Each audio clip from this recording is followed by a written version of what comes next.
அனைவருக்கும் வணக்கம் மக்களே. இந்த ஒரு வீடியோவில் நம்ம பார்க்க போகிறது என்னென்னா, போஸ்ட் ஆஃபீஸ் துறையிலிருந்து வேலைவாய்ப்புக்கான நோட்டிஃபிகேஷன் இப்போது அதுக்கான ரிசல்ட்டுமே மெரிட் லிஸ்ட் ஒன்றுன்னு சொல்லிட்டு வெளியிட்டிருந்தாங்க இல்லையா. ஆல்மோஸ்ட் இந்த மெரிட் லிஸ்ட் ஒன்றில் யாரெல்லாம் செலக்ட் ஆனீங்க, ஸோ ஆல்மோஸ்ட் எல்லாருமே இது வரைக்கும் பார்த்து தெரிஞ்சுக்கிட்டு இருப்பீங்க. யாரெல்லாம் செலக்ட் ஆனோம், யாரெல்லாம் செலக்ட் ஆகலைன்னு சொல்லிட்டு ஆல்மோஸ்ட் எல்லாருமே பார்த்து தெரிஞ்சுக்கிட்டு இருப்பீங்க இல்லையா. இப்போது செலக்ட் ஆகாத எல்லாருமே மெரிட் லிஸ்ட்டு எப்போ வரும், அதுக்கான ரிலீஸ் டேட்டு என்ன, ஸோ அதே மாதிரி பார்த்தீங்கன்னாக்க நான் செலக்ட் ஆகிறதுக்கு வாய்ப்புகள் இருக்குதா. ஸோ நிறைய பேர் கமெண்டில் நான் 95% என்னோடய 90%, ஸோ 96%ன்னு சொல்லிட்டு நிறைய பேர் நான் எந்த பர்சன்டேஜ் எடுத்துமே எனக்கு இந்த மெரிட் லிஸ்ட் ஒன்றில் வரல அப்படின்னு சொல்லிட்டு நிறைய பேர் கமெண்டில் கேட்டிருந்தீங்க. ஸோ உங்களுக்கு இந்த எந்த லிஸ்ட்டில் வருவதற்கான வாய்ப்புகள் இருக்குது, அதே மாதிரி இந்த மெரிட் லிஸ்ட்டு ஒன்றில் செலக்ட் ஆன எல்லாருமே டாக்குமெண்ட் வெரிஃபிகேஷனுக்கு என்றைக்கு போகணும், எந்த இடத்துக்கு கொண்டு போகணும், என்னென்ன டாக்குமெண்ட்லாம் கொண்டு போகணும், ஸோ அதே மாதிரி என்னென்ன டாக்குமெண்ட்லாம் இல்லைன்னா உங்களை ரிஜெக்ட் பண்ணிவிடுவாங்க, இது எல்லா தகவலுமே இந்த ஒரு வீடியோவில் உங்களுக்கு தெளிவாக நான் சொல்ல போகிறேன். சரிங்களா. அது மட்டும் இல்லாமல் மெயினாக மெரிட் லிஸ்ட் 2 எப்போ வரப்போகுது, அதுக்கான கன்ஃபார்ம் ரிலீஸ் டேட் என்ன, ஸோ அதுக்கு பார்த்திங்கன்னா அதையும் தெளிவாக ஓரளவு பார்த்துடலாம். ஓகேங்களா. ஸோ வீடியோவை தொடர்ச்சியாக பார்ப்பதற்கு முன்பாக நமது கவர்மெண்ட் ஜாப் டெய்லி அப்டேட் சேனலுக்கு இப்போ தான் நீங்கள் முதல் முறையாக வீடியோவை பார்க்குறீங்கன்னா மறக்காமல் சப்ஸ்கிரைப் பண்ணுங்கள். சப்ஸ்கிரைப் பண்ண உடனேயே பக்கத்தில் ஒரு பெல் பட்டன் வரும், அதை கிளிக் பண்ணி ஆளுன்ற ஆப்ஷனில் போட்டு வச்சுக்கோங்க. அப்போ தான் நம்ம வீடியோ போட்ட உடனே அடுத்த செகண்டு உங்களுக்கு நோட்டிஃபிகேஷன் வரும், அதை பார்த்து தெரிஞ்சுக்கலாம். இன்றைக்கான கவர்மெண்ட் ஜாப் என்ன, அதாவது பார்த்தீங்கன்னாக்கா ஜாப்லேருந்து வந்திருக்கக்கூடிய என்ன நியூஸ் வந்திருக்கு, ஸோ எல்லா தகவலுமே நீங்கள் தெரிஞ்சுக்க முடியும். சரிங்களா. அது மட்டும் இல்லாமல் மறக்காமல் ஷேர் பண்ணணும், மறக்காமல் வீடியோவை லைக் பண்ணுங்கள், அது ரொம்ப முக்கியம். ஓகேங்களா. ஓகே, வாங்க வீடியோக்குள்ளே போகலாம். இப்போ பார்த்தீங்கன்னாக்கா இந்த அஞ்சல் துறையை பொறுத்த வரைக்கும் பார்த்தீங்கன்னாக்கா வருஷத்துக்கு 2 தடவை ரிலீஸ் பண்ணுவாங்க. இப்போ முதல் தடவையாக இந்த வருஷத்துக்கு வெளியிட்டிருக்காங்க. இன்னும் இந்த 2024 எண்டில், அதாவது கடைசியில் பார்த்தீங்கன்னாக்கா இன்னொரு நோட்டிஃபிகேஷனுமே விடுவாங்க. இதை நான் எதுக்கு சொல்கிறேன் அப்படின்னு பார்த்தீங்கன்னாக்கா இப்போ பார்த்தீங்கன்னாக்கா 350 380 இந்த மாதிரி எடுத்த மார்க் எல்லாருமே பார்த்தீங்கன்னாக்கா கிடைக்காம இருப்பாங்க இல்லையா. அவங்களாம் அந்த லிஸ்ட்டில் நீங்கள் அடுத்த லிஸ்ட்டில் அதை அடுத்த வாட்டி நீங்கள் அப்ளை பண்ணிங்கன்னா கிடைக்கிறதுக்கான சான்சஸ் ரொம்ப அதிகம். ஓகேங்களா. ஸோ அடுத்ததாக பார்த்தீங்கன்னாக்கா இப்போது இந்த ஃபஸ்ட்டு இந்த மெரிட் லிஸ்ட்டு 1ல் செலக்ட் ஆனாங்க இல்லையா. ஸோ இவங்களுக்கு பார்த்தீங்கன்னாக்கா என்னென்ன டாக்குமெண்ட்லாம் கொண்டு போகணும், எந்த இடத்துக்கு கொண்டு போகணும் அப்படின்றத தெளிவாக சொல்லிடுறேன் முதல்ல. சரிங்களா. ஃபர்ஸ்ட் ஆஃப் ஆல் இந்த மெரிட் லிஸ்ட் 1ல் செலக்ட் ஆகிருக்காங்க நிறைய பேருக்கு பார்த்தீங்கன்னாக்கா 100க்கு 100 எப்படி போட்டாங்க, 500க்கு 500, அது நிறைய பேர் பார்த்தீங்கன்னாக்கா 100% இது வரைக்கும் பார்த்தீங்கன்னாக்கா கடந்த ஒரு 3-4 வருடங்களாகவே பார்த்தீங்கன்னாக்கா ஃபஸ்ட்டு செலக்ட் ஆகிறதே, மெரிட் லிஸ்ட் செலக்ட் ஆகிறதே 97 98 இந்த மாதிரி தான் செலக்ட் ஆவாங்க. ஆனால் இந்த தடவை இந்த வருஷம் பார்த்தீங்கன்னாக்கா 100%, அதாவது அப்போது 500க்கு 500 போட்டிருந்தால் மட்டும்தான் 100க்கு 100% வரும். ஸோ இப்போது இந்த 100க்கு 100% வந்தவங்களுக்கு எப்படி அந்த இங்கிலீஷ்லேயும் தமிழ்லேயும் கிராமர் மிஸ்டேக் இல்லாமல் எழுதியிருப்பாங்க, எப்படி கரெக்ஷன் பண்ணாங்க இப்படின்ற மாதிரி நிறைய பேருக்கு பார்த்திங்கன்னா கேள்விகள் இருக்குது. நிறைய பேர் பார்த்தீங்கன்னாக்கா இது ஃபேக் அப்படின்னு சொல்கிறீங்க. ஸோ இது பார்த்தீங்கன்னாக்கா கொரோனா பாஸ், அதாவது கொரோனா பாஸில் பார்த்தீங்கன்னாக்கா செலக்ட் ஆனாங்க இல்லையா, அவங்களுக்கு எல்லாருக்குமே பார்த்திங்கன்னா 100% வந்த மாதிரி கணக்கு காட்டி போட்டிருக்காங்க. நீங்கள் யாரும் கவலைப்படாதீங்க, அது எல்லாமே மோஸ்ட்லி ரிஜெக்ட் பண்ணுறதுக்கான வாய்ப்புகள் தான் அதிகமாக இருக்குது. யாரெல்லாம் 100% வந்திருக்குதோ அவங்க எல்லாருமே முழுக்க ரிஜெக்ட் ஆகிடுவாங்க. ஸோ அதனால் அதையாவது நீங்கள் கவலைப்பட வேண்டாம். ஓகேங்களா. ஸோ இப்போ பார்த்தீங்கன்னா மெரிட் லிஸ்ட் ஒன்று செலக்ட் ஆகிருக்கீங்க இல்லையா.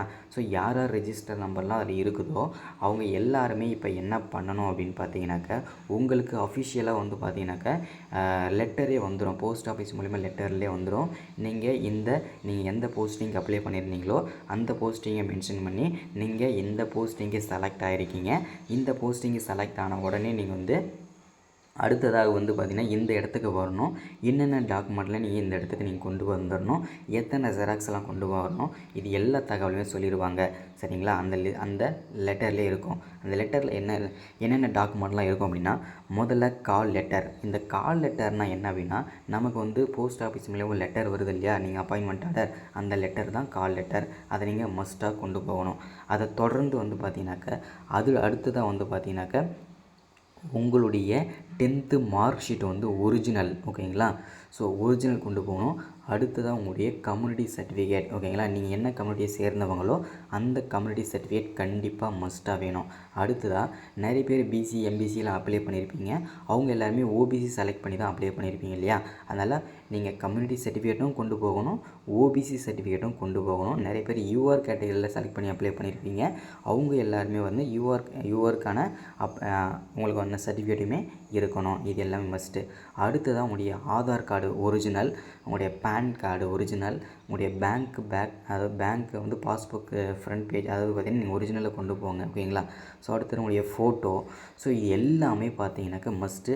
அது இல்லாமல் உங்களுடைய வருமான சான்றிதழ், அதுக்கப்புறம் உங்களுடைய இருப்பிடச் சான்றிதழ் இல்லைனா குடியிருப்பு சான்றிதழ், எல்லாமே ரெண்டு ஒன்று தான். ஸோ இது எல்லாமே பார்த்தீங்கன்னா ரொம்ப ரொம்ப ரொம்ப மஸ்ட்டு, ஓகேங்களா. ரொம்ப முக்கியமான சான்றிதழ். இது எல்லாமே கண்டிப்பாக நீங்கள் கொண்டு போகணும். இது எல்லாமே ஒரிஜினல் சொல்லியிருக்கிறேன் இல்லையா. இதில் எல்லாமே 4 செட்டு ஜெராக்ஸ் வந்து போட்டுக்கோங்க. போட்டுட்டு அங்கே வந்து நீங்கள் வந்து கொண்டு போங்க, ஓகேங்களா. ஸோ இதுதான் நம்ம வந்து கொடுத்துக்கிறது. அதே மாதிரி நம்ம இது எங்கே கொண்டு போகணும் அப்படின்னா, நீங்கள் அப்ளை பண்ணீங்க இல்லையா, உங்கள் ரிஜிஸ்டர் நம்பர் இருக்கும். அதே மாதிரி எந்த இடத்துக்கு நீங்கள் அப்ளை பண்ணிங்கன்னா, இப்போ வந்து அரக்கோணம்னா அரக்கோணம் டிவிஷன் அப்படின்னு சொல்லிட்டு இருப்போம் இல்லையா, அந்த அரக்கோணத்தில் போயிட்டு நீங்கள் வந்து பார்த்தீங்கன்னா கான்டாக்ட் பண்ணி ஹெல்ப்லைன் கால் பண்ணிங்கன்னா கண்டிப்பாக வந்து அவங்க வந்து எந்த இடத்துக்குன்னு சொல்லிட்டு மென்ஷன் பண்ணுவாங்க. அவங்க ஒரு சென்டர் போட்டிருப்பாங்க. அங்கே வந்து டாக்குமெண்ட் வெரிஃபிகேஷனுக்கு வந்து நீங்கள் முடிச்சிடலாம். அதே மாதிரி இப்போ வந்து செப்டம்பர் 3ஆம் தேதி வரைக்கும் தான் இந்த மெரிட் லிஸ்ட் 1ல் செலக்ட் ஆனவங்களுக்கு டாக்குமெண்ட் வெரிஃபிகேஷன் பண்ணுறதுக்கான டைம் வந்து கொடுத்துருக்குறாங்க. 3ஆம் தேதிக்குள்ளே எல்லோரும் நீங்கள் டாக்குமெண்ட் வெரிஃபிகேஷன் முடிச்சிடணும். ஏதாவது டவுட் இருந்ததுன்னா கமெண்ட்டில் கேளுங்க. அதே மாதிரி என்னோடய வாட்ஸ்அப் நம்பருமே நான் வந்து என்னோடய வீடியோவில் வந்து 2 நாளைக்கு முன்னாடி போட்ட வீடியோவில் என்னோடய வாட்ஸ்அப் நம்பர் இருக்குது. ஸோ அதுலேயே வந்து பார்த்தீங்கன்னா நீங்கள் வாட்ஸ்அப் கான்டாக்ட் பண்ணி எதுவாக இருந்தாலும் கேளுங்க, எந்த சந்தேகமாக இருந்தாலும் கேளுங்க, ஓகேங்களா. அடுத்ததாக வந்து பார்த்தீங்கன்னாக்கா இப்போது அடுத்ததான் மெயினுக்கு வருவோம். மெரிட் லிஸ்ட் 2 எப்போ வரப்போகுது அப்படின்றத தெளிவாக பார்ப்போம். இந்த மெரிட் லிஸ்ட் 2 பொறுத்த வரைக்கும் பார்த்தீங்கன்னாக்கா இதுக்கான கட் ஆஃப் மார்க் என்ன, எவ்வளோ பர்சன்டேஜ் இருந்தால் இந்த மெரிட் லிஸ்ட் 2ல் வந்து வரும் அப்படின்னு சொல்லி கேட்டிங்கன்னா கண்டிப்பாக 90%, 95, 97, ஓகேங்களா. ஸோ நிறைய பேர் 97 எடுத்துமே போன லிஸ்ட்டில் செலக்ட் ஆகிருக்க மாட்டீங்க. அது அவங்களுக்கெல்லாம் இப்போ மெரிட் லிஸ்ட் 2ல் வந்து வருவதற்கான வாய்ப்புகள் இருக்குது. 90, 95, 97 இந்த 3 கட் ஆஃப் இருக்கிறவங்களுக்கு இந்த மெரிட் லிஸ்ட் 2ல் வந்து கண்டிப்பாக வெளியாகும்.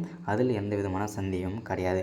அதே மாதிரி எப்போ வருவதற்கான வாய்ப்புகள் இருக்குது, எப்போ கன்ஃபார்ம் ரிசல்ட் டேட் அப்படின்னு பார்த்தீங்கன்னாக்கா இந்த மாதத்தோட இறுதிக்குள்ளே கண்டிப்பாக வரும். நமக்கு கொடுத்துருக்க தகவல் படி 27ஆம் தேதி வந்து பார்த்திங்கன்னா ரிசல்ட் வந்து மெரிட் லிஸ்ட்டு வந்து வெளியாகும் அப்படின்ற மாதிரி சொல்லியிருக்கிறாங்க.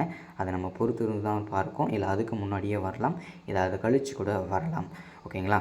ஸோ இப்போ வந்து பார்த்திங்கன்னா மெரிட் லிஸ்ட்டு வந்து எப்போ டேட்டில் வரும்னு வந்துச்சு. ஸோ அதே மாதிரி பார்த்திங்கன்னா என்ன கட் ஆஃப் மார்க் இருக்கலாம்னு சொல்லிட்டு தெரிஞ்சாச்சு இல்லையா.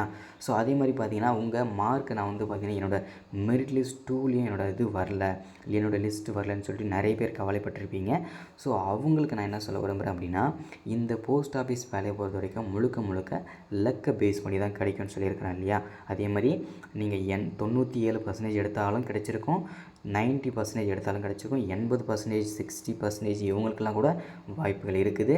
ஆனால் இது வந்து வாய்ப்புகள் மட்டும்தான், ஓகேங்களா. ஏன் அப்படி சொல்கிறேன் அப்படின்னா, ஒரு சில இடத்துல வந்து டாக்குமெண்ட் வெரிஃபிகேஷனுக்கு வந்து போகிறவங்க வந்து பார்த்திங்கன்னா ஏதாவது மிஸ்டேக் பண்ணிட்டாங்க அப்படின்னா அவங்க ரிஜெக்ட் ஆகிட்டாங்கன்னா அடுத்த வாய்ப்பு உங்களுக்கு தான். அதனால் இந்த மெரிட் லிஸ்ட்டை பொறுத்த வரைக்கும் 8 இல்லைனா 9, 10 லிஸ்ட்டு வருவதற்கான வாய்ப்புகள் கூட இருக்குது. போன வருஷம்லாம் பார்த்தீங்கன்னாக்கா 8 மெரிட் லிஸ்ட் வந்தது. அந்த 8 மெரிட் லிஸ்ட்லேயும் நீங்கள் வரலன்னா அடுத்த தடவை நம்ம வந்து மீண்டும் அப்ளை பண்ணிக்கலாம், ஓகேங்களா. ஸோ உங்கள் தன்னம்பிக்கையை மட்டும் விட்டுறாதீங்க. உங்கள் எப்போவுமே கான்ஃபிடென்ட்டோடு இருங்க. ஸோ ஏதாவது ஒரு நேரத்தில் வந்து கண்டிப்பாக உங்களுக்கு வந்து இந்த போஸ்ட் ஆஃபீஸ் வேலை வந்து கிடச்சிடும். நீங்கள் அதுக்கு வந்து என்ன பண்ணணும் அப்படின்னா தொடர்ந்து இந்த வேலையை வந்து நீங்கள் செய்யணும், தொடர்ந்து அப்ளை பண்ணணும், தொடர்ந்து இதுக்கான முயற்சிகளை நீங்கள் வந்து மேற்கொள்ளணும், ஓகேங்களா. ஸோ இதுதான் இந்த ஒரு வீடியோ நம்ம வந்து அப்டேட்டாக எல்லாருக்கும் கொடுக்குது. அதே மாதிரி மெரிட் லிஸ்ட் 1 வந்து வந்துருச்சு, அதுக்கான ரிசல்ட் வந்துருச்சு. அது எப்படி பார்த்துருப்பீங்கன்னு தெரிஞ்சாச்சு. இப்போ வந்து டாக்குமெண்ட் வெரிஃபிகேஷனுக்கு என்னென்ன கொண்டு போகணும் அது எல்லாமே சொல்லியாச்சு, எங்கே கொண்டு போகணுன்றதையும் சொல்லியாச்சு. அது மாதிரி மெரிட் லிஸ்ட்டும் எப்போ வரும்னு சொல்லியாச்சு, என்ன டேட்டில் வரும்னு சொல்லியாச்சு. ஸோ அடுத்ததாக வராதவங்களுக்கும் என்ன தகவல்ன்றதும் தெளிவாக சொல்லியாச்சு. ஸோ தெளிவாக இருங்க. இன்னமும் ஏதாவது தகவல் வேணும் அப்படின்னா என்னோடய வாட்ஸ்அப் நம்பர் வந்து நோட் பண்ணிக்கோங்க. 93 44 77 38 60. ஸோ இந்த வாட்ஸ்அப் நம்பருக்கு எந்த தகவலாக இருந்தாலும் என்ன சந்தேகமாக இருந்தாலும் கேளுங்க. ஓகேங்களா? நான் ஏன் நம்ம வாட்ஸ்அப் நம்பரை வந்து கடைசியில் சொல்கிறேன் அப்படின்னா, வீடியோவை நிறைய பேர் ஸ்கிப் பண்ணி பார்க்குறீங்க. ஸோ ஸ்கிப் பண்ணி பார்க்குறவங்களுக்கு எல்லாருக்குமே வந்து பார்த்தீங்கன்னாக்கா இது ஒரு உதாரணமாக இருக்கும். இனிமேல் யாருமே ஸ்கிப் பண்ணி பார்க்காதீங்க, முழுமையாக வீடியோவை பாருங்கள். ஓகேங்களா? So thank you, welcome once again. நமது கவர்மெண்ட் ஜாப் டெய்லி அப்டேட் சேனலை சப்ஸ்கிரைப் பண்ணுங்கள், லைக் பண்ணுங்கள், ஷேர் பண்ணுங்கள். Thank you, welcome.